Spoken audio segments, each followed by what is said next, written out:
Yeah, it was a good win, and I think I've been in this room before and always been honest. Just we had 3 losses before that, and they were frustrating just because we were playing good volleyball, and then it just seemed like everyone was careering against us. So it was nice to go out and play good volleyball and have it happen the other way around.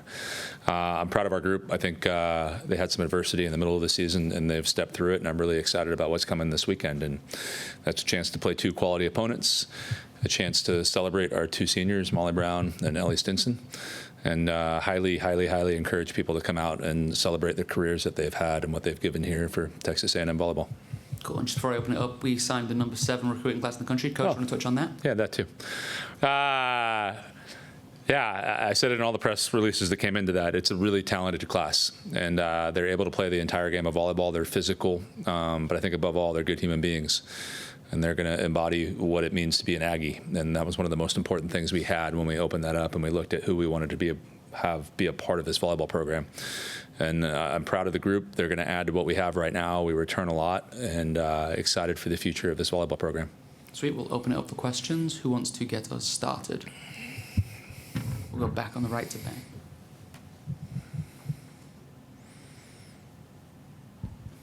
Coach, just how important was it to bring in a recruiting class like that, knowing, not only the seniors you have now, but the ladies who are going to be seniors next year, kind of bring in a group to be that next wave after they're gone? Immensely.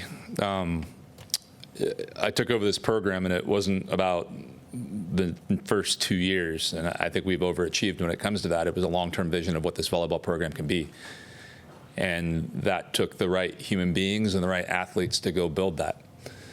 And no coach is going to get up here and say that recruiting is not important. It's the lifeblood that lets your program succeed. So our ability to go out and, again, not only find the right athletes that can perform this game at the right level, but to find human beings that are going to define the culture for an eternity to come, it was probably the most important thing that we've done in the first couple of years that we've been here. So I'm excited about them. They're going to add to what I said is what this group has done so far. When I talk about that culture, this group has put in the hard work of changing it. And that's the hardest piece. When people come in and they continue it, it's not the easiest piece. It's still hard. But if you have the right people, that happens. So I think there'll be a continuation of the legacy that the people that are here have created. And we're really, really, really excited to add them to the mix of what's going on right now. We'll stay on TV Road to Tyler. Jamie, does it feel like it's just been forever since you've been, back at home? And then with the extended road trip, what'd you learn about your team?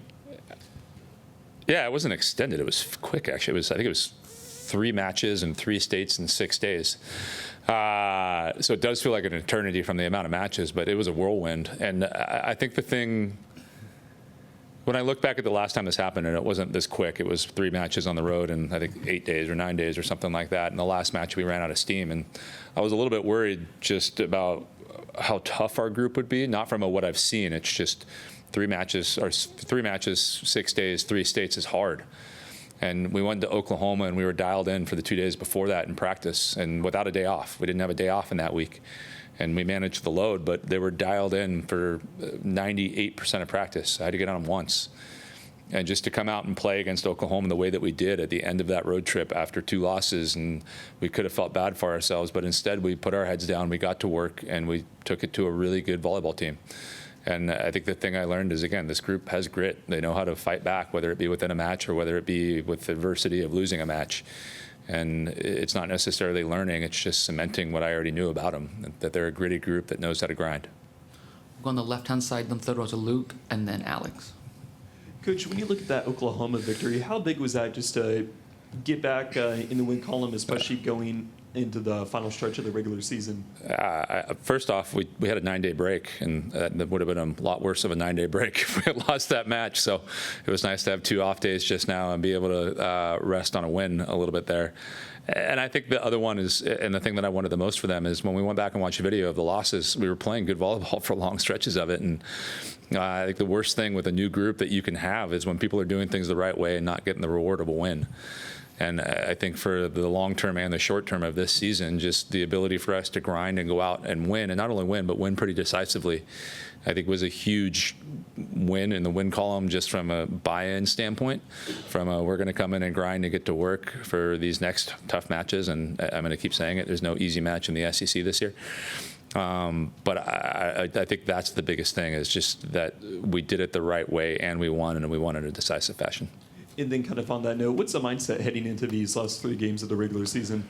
Yeah, I think opportunity. I think we're sitting in a good spot to make the tournament right now, an RPI 25, and I think a KPI of 22 or something like that. So it's, can we build on that, get a little bit higher? I don't know if we're in a spot where we can fight high enough to host, but there's that carrot that's out there. So I think it's the same thing that we've had the entire season, is we have to come in, we have to grind, because every single win in this conference right now is an amazing thing that you should cherish. So it's, can we grind this week and get ready for what's coming on Friday? We'll stay on the second row on the left. Yeah, I was going to ask you about what the winning some games down the stretch could do for your postseason positioning, but you kind of answered that with Luke.